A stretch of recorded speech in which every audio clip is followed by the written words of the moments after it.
அன்பினர்களே, நாம் ஏற்கனவே ஒரு காணொளி தந்திருக்கின்றோம். அரசாங்கம் மிகப்பெரிய பணச்சிக்கலுக்கு வரப்போவது வந்துவிட்டது என்று. இரண்டும் வந்திருக்குது. இப்பொழுது இலங்கையில் வெளியாயிருக்கின்ற ஒரு செய்தி, இலங்கையில் பணவீக்கம் என்பது 2.3 வீதமாக உயர்ந்து விட்டது. அதனால் உணவு பணவீக்கம் என்பது 3 வீதமாக உயர்ந்துவிட்டது.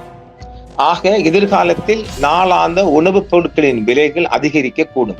ஏற்கனவே நம்ம வாழ்க்கை தையோம் தக்க தையோம் என்று போகும்போது இதுல வர இப்படியும் வருமானால் நான் நினைக்கல இந்த அரசாங்கத்துக்கு மிகப்பெரிய சிக்கலை கொண்டு வரும்.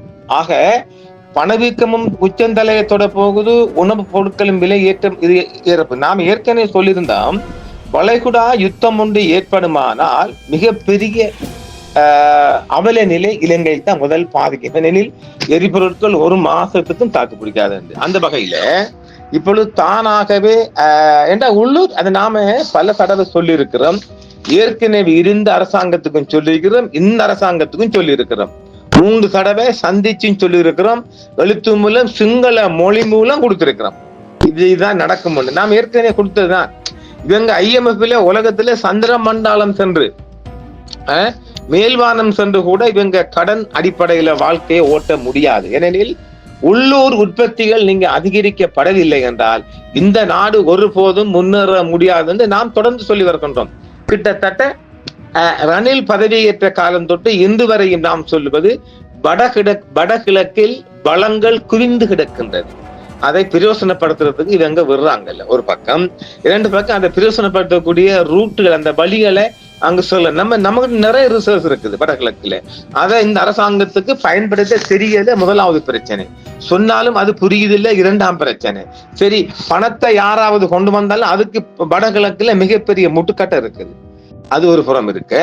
இப்பொழுது இது இலங்கைக்கு இப்போ மிகப்பெரிய சிக்கல். இப்பொழுது கடந்த 3 தினங்களுக்கு முன்பாக அர்ஜுனன் எம்பி ஒரு மிகப்பெரிய ஒரு சர்ச்சை ஒன்றை நாடாளுமன்றத்தில் கிளப்பி இருக்கிறார். என்னென்றால், ஏற்கனவே ஆயுதமேந்திய குழு, அதை சோட்டா சொல்ல போனால் ஆயுதமேந்த தயாராக முன்னாள் கிளர்ச்சி குழு என்று ஒரு புரளியை கொண்ட தூக்கி போட்டுகிறார்.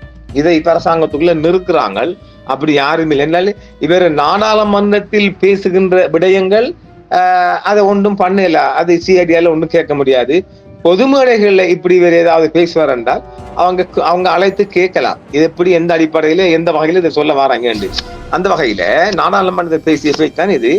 பிரஜா சக்தி ஒன்று கிராமந்தோறும் என்ன பண்ணி தருவாங்களே சமூக சக்தி என்று, அங்கதான் அதுல சந்திரன் நிற்கிறானா. தேசிய வேலை திட்டத்தில் ஆட்களை சேர்த்து அரசுக்கு எதிராக செயற்பாடுகளை ஆரம்பித்து அவர்களுக்கு ஆயுதங்கள் வழங்க அரசாங்கத்தில் இருக்கும் கட்சி ஒன்று திட்டமிட்டுள்ளதாக அர்ஜுனன் எம்பி நாடாளுமன்றம் தெரிவித்துகிறார். அப்படி ஆட்டா கொடுக்க போறாண்டால் JVP தான் அவர் சொல்றார். இந்த செயற்பாடுகள் இந்த 3 ஆண்டுகள் 2028, 29ஆம் ஆண்டுகளில் மக்களுக்கு தெரிய வரும் என்று இந்த பொது தேர்தல் காலத்தை டார்கெட் பண்ணி, பொது தேர்தலில் ஜனாதிபதி தேர்தலை டார்கெட் பண்ணி சொல்லுகின்றார். அப்ப இது கொஞ்சம் JVP சாடுற மாதிரி இருக்கா? இது JVP சாடும் ஒரு விடயம் தான். எப்படி அதாவது இவங்கட JVP எதிர்கால திட்டங்கள் பற்றி எங்களுக்கு தெரியாது. இவர்களின் திட்டம் என்னவென்று. ஆனால் மக்கள் இவர்களை வெறுக்கும் போது 88ஆம் ஆண்டு 89ஆம் ஆண்டுகள் போல் ஆயுதம் தூக்குவார்கள். நான் சொல்வதை நீங்கள் நம்பவில்லை என்றால் 2027, 28 அதை நாம் பார்ப்போம் சொல்றேன். அவர ஜாதகத்தை யாரும் இல்லைன்னு மறுத்து விடாதாங்க. அது சில விடயங்கள் அவர் கோமாளித்தனமாக சொல்லப்பட்டாலும் இந்த விடயத்தை தான் இப்ப அரசாங்கத்துக்குள்ள நெருக்குறாங்களாம். நிறுத்து பாருங்க பாப்போம் எத்தனை கிலோ வருது என்று. என்றால் எங்களுக்கு தெரியாது இவர்களின் திட்டம் என்னவென்று. ஆனால் மக்கள் இவர்களை வெறுக்கும் போதுதான் அது உண்மை தெரிய வரும் என்று சொல்றார். எப்படி இந்த 2027, 28 என்பது ஜனாதிபதி தேர்தலும் பொது தேர்தலும் காலம். அந்த காலத்துலதான் இந்த உண்மையை நீங்க பாப்பீங்க. மிகப்பெரிய அட்வான்ஸ் ப்ரோக்ராம், ஒரு அட்வான்ஸ் ஜாதகமா சொல்லி இருக்கிறார். நானண்டா இதை இல்லைன்னு சொல்ல மாட்டேன். அடுத்து நாடாளுமன்றத்தில் 159 உறுப்பினர்களில் 2029ஆம் ஆண்டில் JVPயில் 20 நாடாளுமன்ற உறுப்பினர்கள் கூட இருக்க மாட்டார்கள். இவர்களின் இந்த வெற்றிடங்களால் இது கட்டாயம் நடக்கும். அதாவது என்ன சொல்றாண்டா, இந்த 2029ஆம் ஆண்டு தானே ஜனாதிபதி தேர்தல், பொது தேர்தல் கிட்ட தானே வரும். அது வரும்போது இப்ப இருக்கிற பெரும்பான்மை நாம எப்ப சொல்லிப்பட்டோம் இல்லையா, தொங்கு பாலம் இது ரெண்டையும் முடிச்சு போட்டு பாருங்க மக்களே. அதாவது அவளுக்கு மொத்தம் இருக்கிற 159 எம்பில ஸ்பீக்கர் ஒன்று 158 அவரோட வீட்டு அவருக்கு இருக்குத்தானே. இப்போ அர்ஜுனன் எம்பி சொல்லுதோ, நீங்க வருகின்ற எதிர்வருகின்ற என்னமே 2 ஆண்டு 3 ஆண்டு தான், 2 ஆண்டு போயிடுச்சு இல்ல, பார்த்திருக்க போகுங்க. அந்த தேர்தலில் 20 எம்பி கூட இருக்க மாட்டாங்களா? அப்படி இல்லை. நான் ஒரு 90க்கு 98 தான் மதிக்கிறேன். 100 வந்தாலும் ஆச்சரியம். அந்த 90 100 தான் இவங்களுக்கு கிடைக்கும். அதுதான் தொங்கு பாலம் நாங்க சொல்றோம். இதை எழுதி வச்சுக்கொள்ளுங்க. உங்களுக்கு இன்னும் 3 ஆண்டு போனாலும் இறைவன் நாடினால் நாங்க உங்களுக்கு மீண்டும் இந்த வீடியோவை காட்ட வேண்டி வரும். அதைத்தான் அர்ஜுனன் எம்பி சொல்றாரு. இப்ப நம்ம தான் முதல்ல எடுத்துட்டிக்கிறோம் இல்ல, இவங்களுக்கு தொங்கு பாலம் ஒன்று தான் வருமாண்டு. தொங்கு பாலத்துக்குரிய வேலை இவங்களை கொண்டு கிளிர் இல்ல. மக்கள் அரசாங்கத்தை வெளியேற்றும் போது இவர்கள் மக்களுக்கு எதிராக கட்டாயம் ஆயுத போராட்டத்தில் ஈடுபடு நிச்சயமாகும். அவையின் உள்ளும் வெளியிலும் இவர்களின் நடத்தைகளில் பாரிய மாற்றம் ஏற்பட்டுள்ளதை அவதானிக்க முடியுது. அதான் நானும் சொல்லணும் பாத்தீங்களா. அதாவது இவங்களுடைய செயல்பாடுகள்ல உள்ளும் வெளியும் அந்த மாதிரி ஒரு நிலைமையை கொண்டு வர போகுதுன்னு அர்ஜுனன் சொல்றார். இது மிகப்பெரிய ஒரு சாணக்கியம் என்று நான் சொல்லுவேன். ஏனெனில் அவர் ஒரு அரசியல் ஜாதகமா இல்லாட்டி அரசியல் தந்தையா மாறிட்டாரோ தெரியல. இது நடக்கக்கூடிய விடயம்ங்க.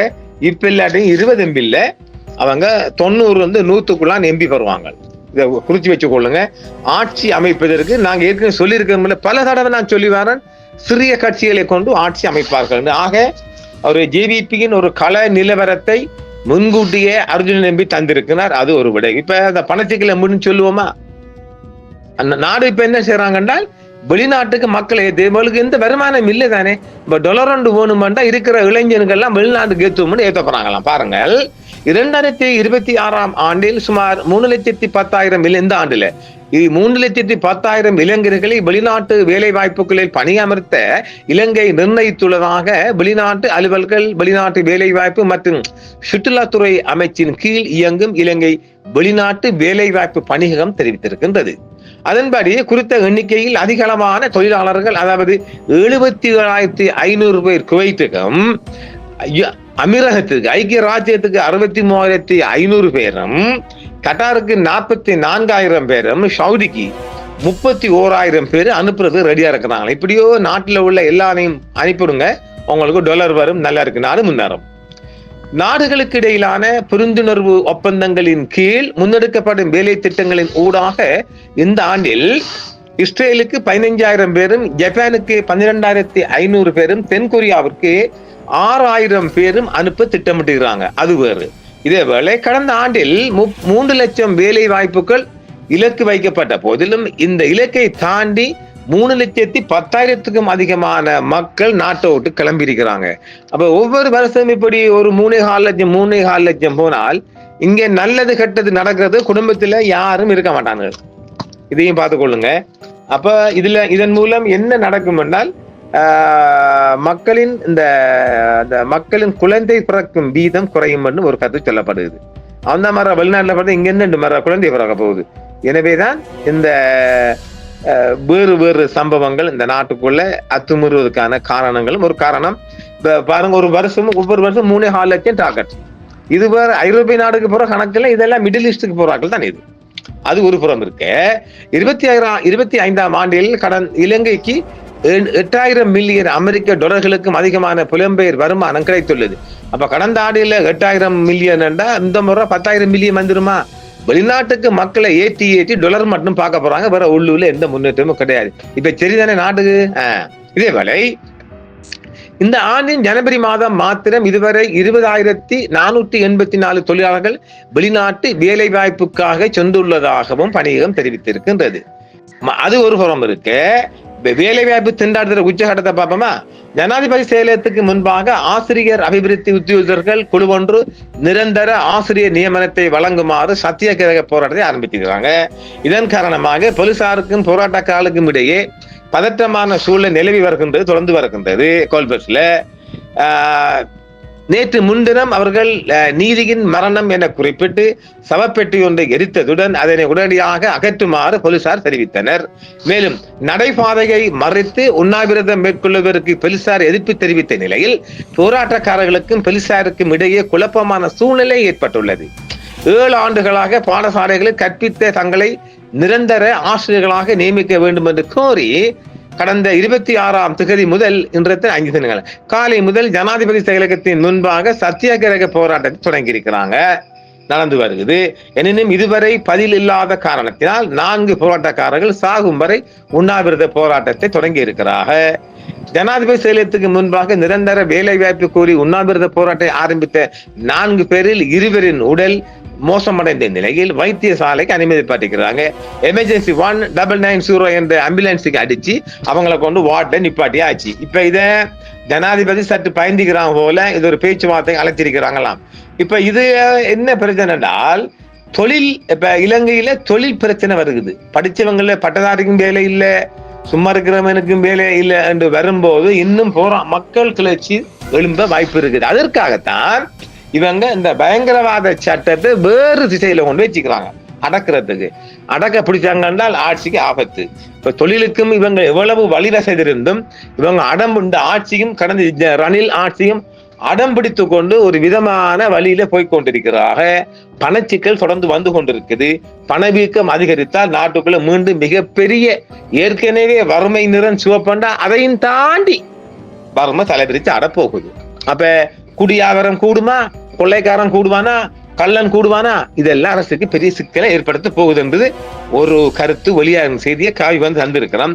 மீண்டும் மற்றொரு காணொலியில் சந்திப்போம். என்றும் உங்களுடன் சன்ரைஸ் இந்தியா டிவி சப்ஸ்கிரைப் பண்ணுங்கள், பெல் பட்டனையும் கிளிக் செய்யுங்கள். உங்கள் ஆதரவே எங்கள் சேவை. ஆதரவு தாருங்கள், அரவணைப்போம். மறக்காம சர்ப்ரைஸ் பண்ணுங்க. தேங்க்யூ.